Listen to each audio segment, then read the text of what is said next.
Okay, hello everyone, and welcome to the Owlkids Books Spring 2022 Authors Panel.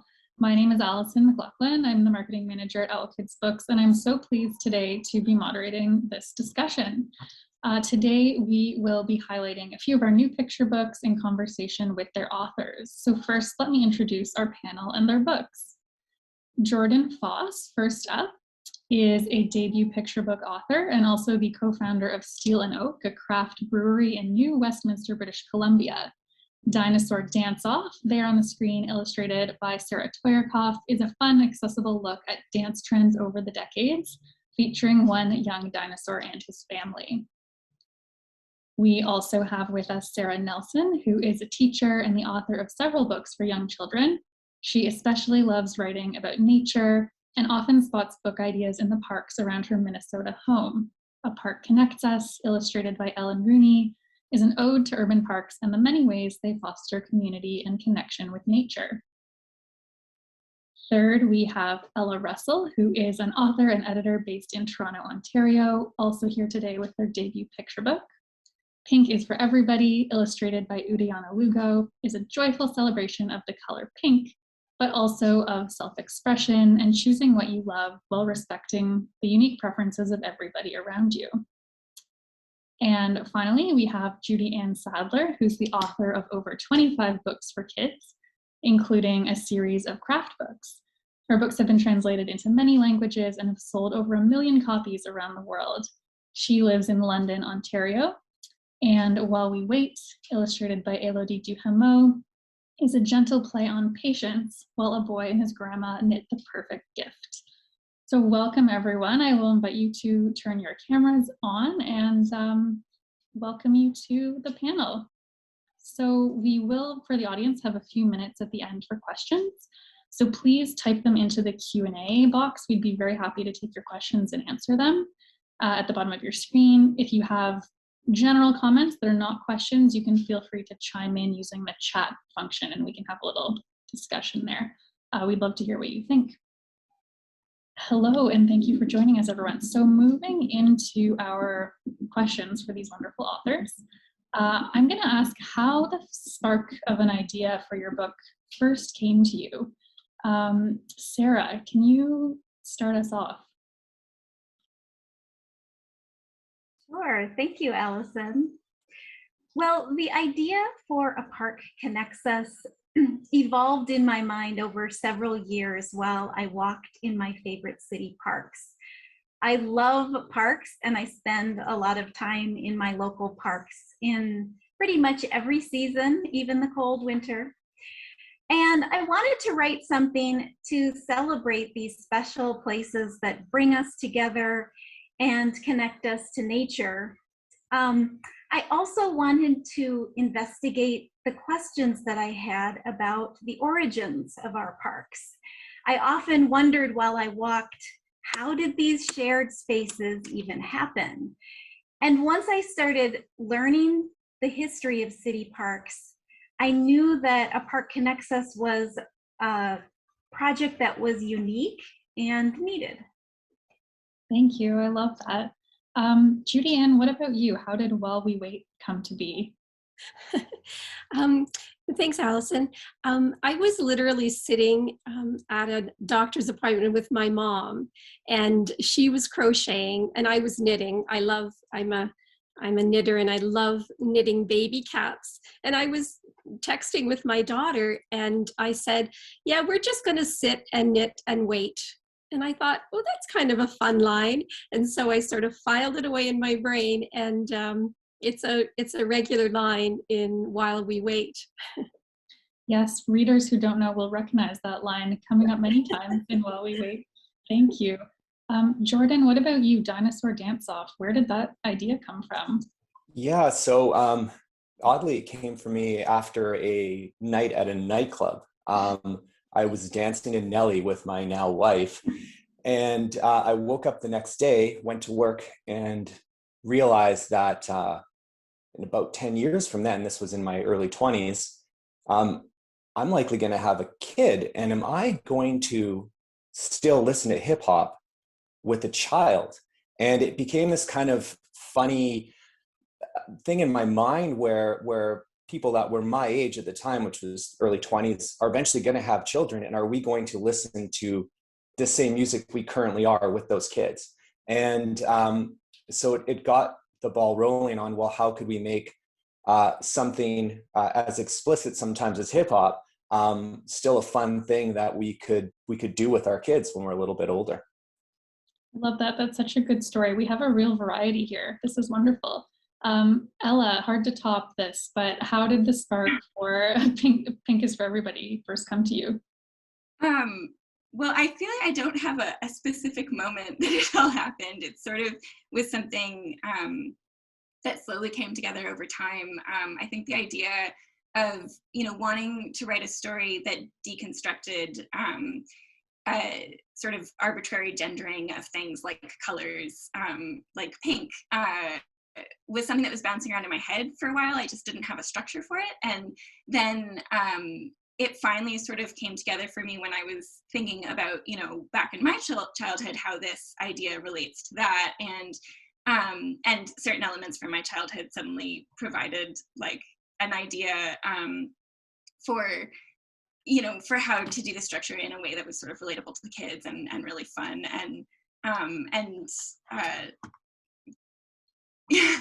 Yeah. Thank you. I'm going to actually stay with you, Ella, for the next question. So Ella and Jordan, for both of you, these are your debut picture books. Congratulations. Can you tell us something surprising or unexpected or exciting, something cool about the experience? Ella, I'll stay with you. Well, I am an editor of children's books, and I think that not a lot of the process was surprising to me because of that, and I was expecting for it to be a lot easier because of that, because I'm used to the structure of children's books, and I sort of understand them and I work on them all the time. And so I think the surprising thing for me was that when you actually take an idea from your own brain and put it like onto a page and show it to someone and ask them if it makes any sense to them, that's really hard, and being an editor didn't actually make that as easy as I thought it might make it easy. And so just thank goodness for my editor, Stacy, because I don't know where the book would have ended up without her. Thank you. Yes, we love editors, and you can see a spread from Pink is for Everybody right there. It's so much fun. Jordan, what about you? Can you tell us something unexpected or exciting about the experience of being a first-time author? Yeah, I mean, it was all new to me, so everything was exciting. So it's hard to pick one thing. I'm, seeing the book evolve, understanding how much thought actually goes into a story arc for kids, and how much editing it actually took. I was also fortunate to have a great editor, and who helped guide me through the process. And one of the main things that I was shocked on actually is how long it takes, from the idea's inception to actually being able to hold it in my hands. It took a lot longer than I thought it would. That was something that I definitely wasn't expecting. Yeah, that's so true. I think that's often something people don't realize is all the little work that goes on behind the scenes. Thank you. So Judy Ann and Sarah, for you two, you've published books previously. I'm going to ask you what it is about writing for kids that you most enjoy. And Judy Ann, I'll start with you. I guess when you write for kids, you get to hang out with them. And I do love that part of writing for children. I love kids' books, and I love the idea that I'm helping to provide really good books for kids. I just think that for them to develop a love of language, and even, learning some lines from a book and then applying it to other parts of their lives, I think that is just so neat that they have such a passion for books and stories. And I like the idea that I'm contributing to that. Lovely. And this is a spread here up from While We Wait, just at the very end of the story. Sarah, what about you? What is it about writing for children that you most enjoy? Well, I guess I'd say that I really love the wonder and whimsy of writing for children. It's a fun space to be in. It's playful and creative and just a good time. but also I write a lot of books that are both fiction and nonfiction, or in this case, poetry and nonfiction. And I really like getting to research things I'm curious about, and then share what I've learned with children in an engaging and accessible way.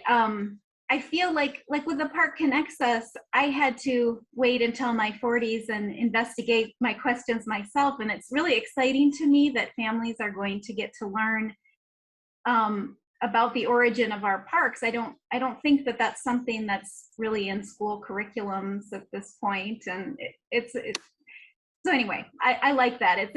It's me getting to use different aspects of myself, the teacher me, the creative, lyrical me, and the scholarly me getting to have a job together. So great, all of the Sarahs together. What about, so speaking of your own childhoods and things that you maybe wish you had had, or experiences that you did have as kids, I'm curious if there are elements from your own childhoods that show up in your stories.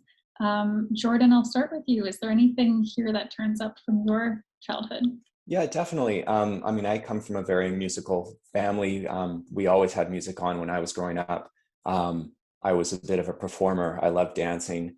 And I think when I initially wrote Dinosaur Dance-Off, which would have been probably in 2012-ish, I think the character of Darwin, the young dinosaur, I probably more related to him at that given time. And I think I wrote it originally as if I was Darwin. And then, of course, as I've grown older and because it's been such a long process since I first wrote the initial idea behind it, during the editing process, I probably looked at it more from a parent's point of view. I have 2 young kids myself. They're 6 and 3, and they're right in the wheelhouse for this story. So I think probably it's a mixture of me as a kid and me as a parent, throughout the book, and how it's kind of evolved over time. Nice. And how do your kids feel about dancing? Are they into it? They love it, especially my 3-year-old. And during the pandemic, it was something we did a lot of because we'd be shut in and we'd put on music, and there's endless amounts of video content of my kids dancing that I will save for a later date when I want to embarrass them. So I love that. Sarah, what about you? You give us a little sort of taste of this answer, but tell us about your childhood if it shows up in The Park Connects Us. Sure, absolutely. As I said, I love parks, and when I was a kid, I was lucky in that I lived in a place with a lot of city parks, and so that's where my love of parks started. I would say the book is kind of full of childhood park moments, but I think maybe the most little Sarah-like moment in the book happens on the second spread with the lines, "A park shouts, 'You wanna play?' and always calls out yes." I just really have fond memories of how easy it was to make new friends at the park with that simple invitation and response. I admit that I might have more often been on the response end because I was a little shy, but anyway, those lines are really, something from childhood and something that I think is really awesome and inspiring about kids in general. Nice. Speaking of awesome and inspiring kids, I'm going to move to Ella with Pink is for Everybody. I think perhaps you may have had a treasure chest full of costumes. I did. That's actually the childhood memory I was talking about that finally provided that framework for me and how I was going to tell this story, was that when I was a kid. So for context, in the book, there's a treasure chest that the kids discover, and in it there's all of these pink costumes that they wear, and they get to explore who is pink for. It's for everybody that they dress up as. And in my childhood, we had a room full of the kids' stuff, and in that room, my siblings and I, there were 4 of us, we had a dress-up box, and it was not a treasure chest. It was a big Tupperware container, but we put all of the Halloween costumes and, different outfits from events and whatever cool bips and bops, they all went into that dress-up box. And then when we would play pretend, which was quite a lot, or, you know, throw events for our very obliging family members, my sister and I specifically would put on little shows or whatever, we would pull from the dress up box and get to sort of be any character or embody any identity from our, you know, wildest imaginations. And it was that sort of space that was created that I wanted to express in the treasure chest in the book, that allows them to be, you know, weird and anybody, and, you know, an alien or an astronaut or a dancer or a dragon. Love that. Thank you. And Judy Ann, were you a knitter as a child, or like tell us? My mom gave me a pair of knitting needles when I was about 6 or 7 years old and taught me how to knit. And there were a lot of years that I didn't knit, but then I took it up again a little later. And so certainly knitting. We had, when I was, you know, from the time I was quite young, we had a dog named Duke, and he seemed to live forever. And so I decided to honor him with calling the dog in the story Duke. And a love for my siblings. I'm one of 8, and we do adore each other. And so I hope I snuck that in there too. Oh, that's so sweet. Yeah, I won't give the book away, but the big brother plays a lovely role for his sibling. Judy Ann, I'll stay with you for the next question. So each of you in this process was paired with an illustrator, whether you were paired or you came to that pairing yourselves. So how did you feel the first time you saw the artwork? Was it similar to what you expected? Was it different? Judy Ann, how did you feel? It was totally different. I think as you're writing, you know, you in your mind, you create these characters and the setting, and then it's so, I don't even know if I could have, I'm certainly not an artist myself, but it was just so amazing to see what Elodie did with this story. She added a whole other dimension, and it's kind of a quiet story, but she brought in this fabulous energy. It was just so neat. And it's amazing because once you see the art, your own vision just sort of pops, and it's gone, and you can't even recall it because they are now the characters. That's the setting. And it was really, I'm just so delighted. She just did such a great job. It was really fun. Awesome. Yeah, she did. Those illustrations are so sweet. They're all wonderful in their own ways. Yeah. Ella, what about you? How did you feel when you first saw the art for Pink is for Everybody? I think I did a happy dance every time a new version of the art came in, a new stage. So a lot of the story was in illustration notes, and sort of depended on, you know, the visual aspect of the story, because the narrative in the text is very loose. And so there was a certain amount of, you know, nervousness there about, you know, am I getting all my ideas across, and how is this going to look, and what's it going to be? But when I first saw Udiana's website, I had this moment where I was like, this is the illustrator, and I sent her website off to Stacy, my editor, and to a few other people at Owlkids, and crossed my fingers, and then was like over the moon when she was assigned to it. And then watching her take all of those, you know, jumbled notes that I passed on through Stacy, and turn it into, you know, this cast of characters who have so much expression and are so much personality, and turn the story into something more than I ever could have imagined, much like Judy was talking about, Judy Ann. It was such a rewarding thing to be a part of. Oh, nice. Thank you. Jordan, I know your experience was a little bit different because you and the illustrator came to this as a team. So tell us about your first experience seeing the art. Maybe you saw it a little earlier than usual. How did you feel? Yeah, I mean, for some context, like I'd mentioned earlier, that I'd written the idea for this book when I was in my 20s, and I'd forgotten all about it. But my wife hadn't, and when she was pregnant with our first child, she got somebody, Sarah, who she worked with in Vancouver, to illustrate it for me as a gift. And the first time I saw it, I'm actually tearing up right now because it was Waterworks. It was the best gift that I'd ever received. I totally forgot about it. And I think when I was writing it initially too, I was questioning what I was doing currently with my life. And so all these emotions came back. So I only know Darwin and his family from Sarah's illustrations. So I was really grateful that, when Owlkids decided to pick up the book, that Sarah would get to do the illustration as well. Nice. With that being said, as I see the illustrations change, through the process, it's been neat to see, the aspects of Darwin and his family evolve and become more friendly to, the audience that's going to be flipping through the pages. And so it's been a neat process for sure, just to see it change over the past, 8 years, I guess. Yeah. Wow. These are all such heartwarming stories of seeing the art for the first time. Sarah, what about you? I know your book is different too, because it has some nonfiction content to it. So when you first saw the art from Ellen, did that replicate how you imagined it?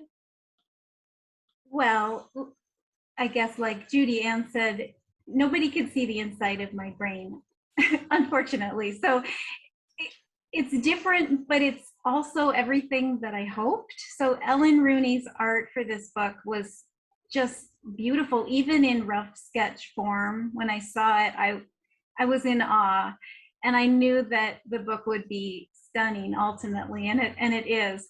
I guess there are a couple of aspects that I had kind of put out there in the beginning of the process as my hopes, and I feel like Ellen Rooney just completely embraced that vision and ran with it. So one of the things was that I really wanted a diverse cast of characters, people of all backgrounds and ages and abilities, and I wanted them to, at least a few of them, to recur through the book so children could follow. They would feel like familiars. Well, I mean, almost every character in a book of many characters recurs in the book. So it feels like you're making a trip through the park with friends and neighbors. It's really cool. And the other piece is just that I hoped that there would be a lot of nature, and it's just darling. Not only is there a lot of green space, but there are birds and butterflies and frogs and foxes. It's just darling. So really pleased by this. Yeah, that's something that's especially, I think, wonderful about A Park Connects Us, is it's so inclusive of both people and animals and nature. Parks include absolutely everyone, and the art, I think, really gets that across. We have a couple great questions in the Q&A here that I want to make sure we get to. So I'm gonna ask this next question for everyone to just give it a one-liner. So what's one thing that you hope young readers will take away from your book? Jordan, I'll start with you. That their parents can be fun and silly too. Love it. Judy Ann. I guess just sort of a universal story of love of family and joy in being together. Lovely. Ella, how about you?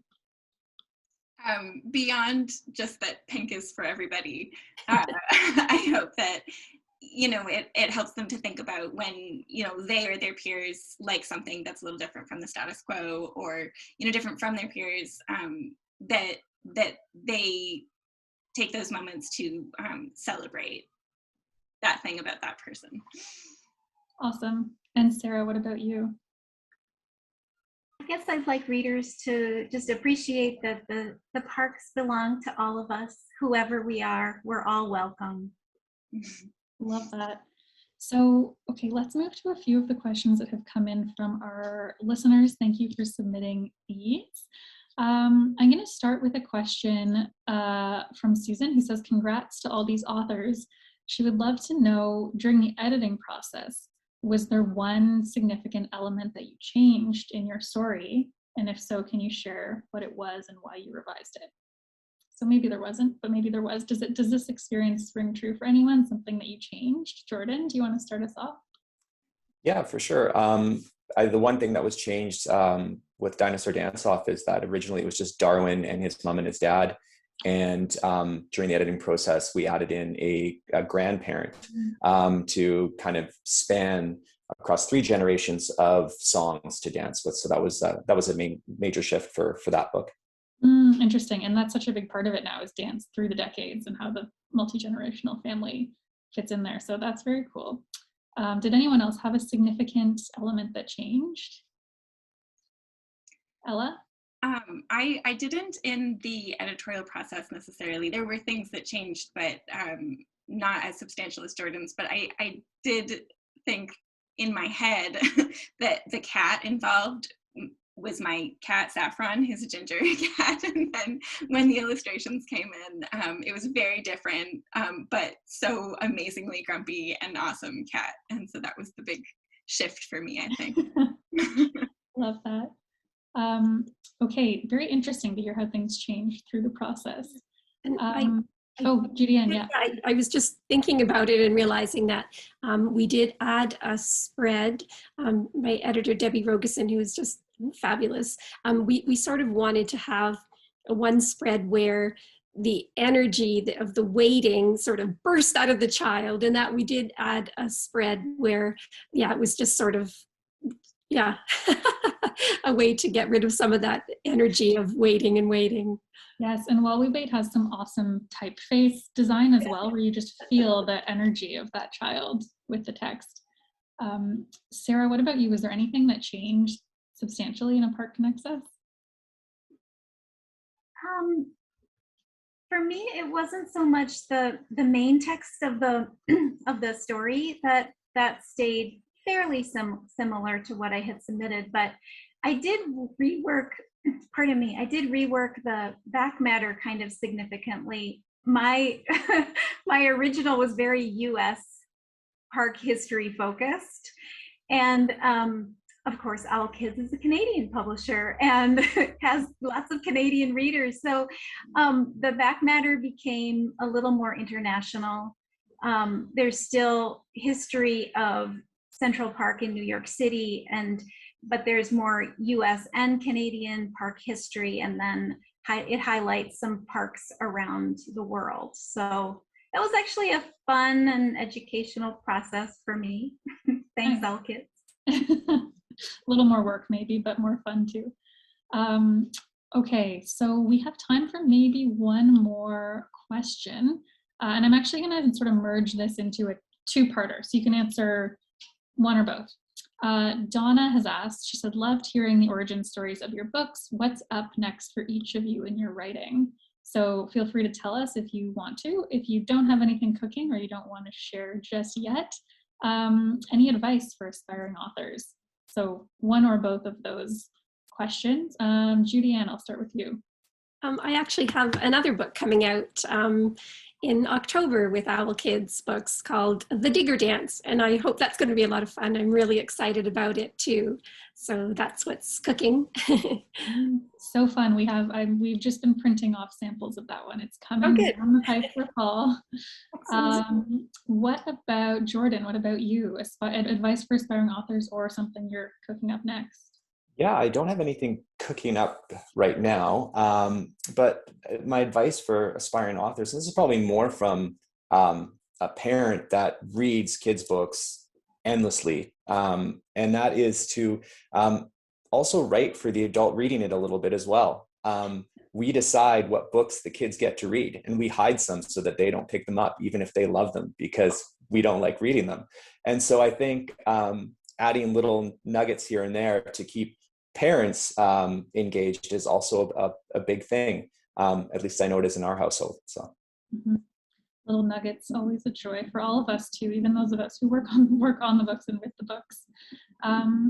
Sarah, what about you? Anything? I know you have some things that you're working on and maybe some advice as well.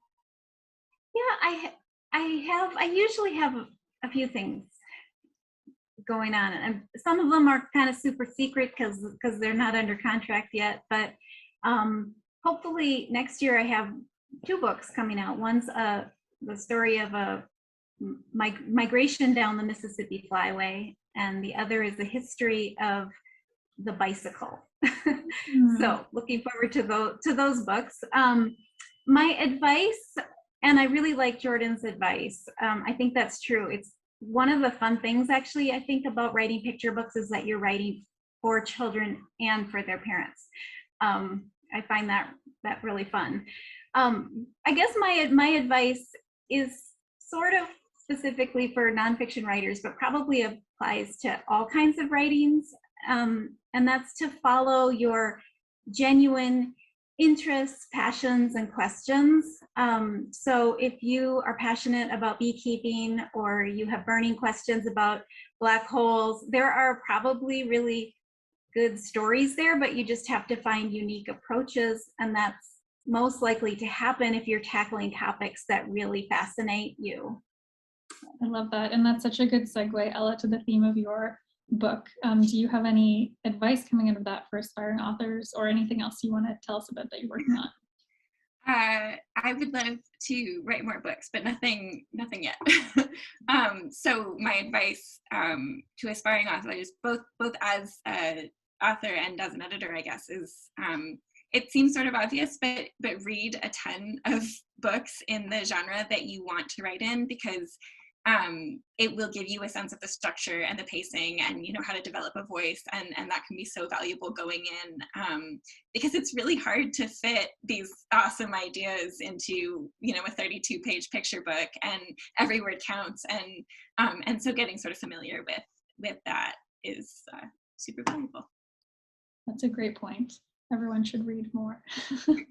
So that's our time for today. So I'm gonna unfortunately have to wrap this up. It's been so much fun talking with everyone, and thanks to all of our wonderful panelists for joining. Each of these books publishes in March and April, so you can find them in bookstores, libraries. You can also read and review them on Edelweiss and NetGalley. So thank you, everyone, and have a good rest of your afternoon. Bye.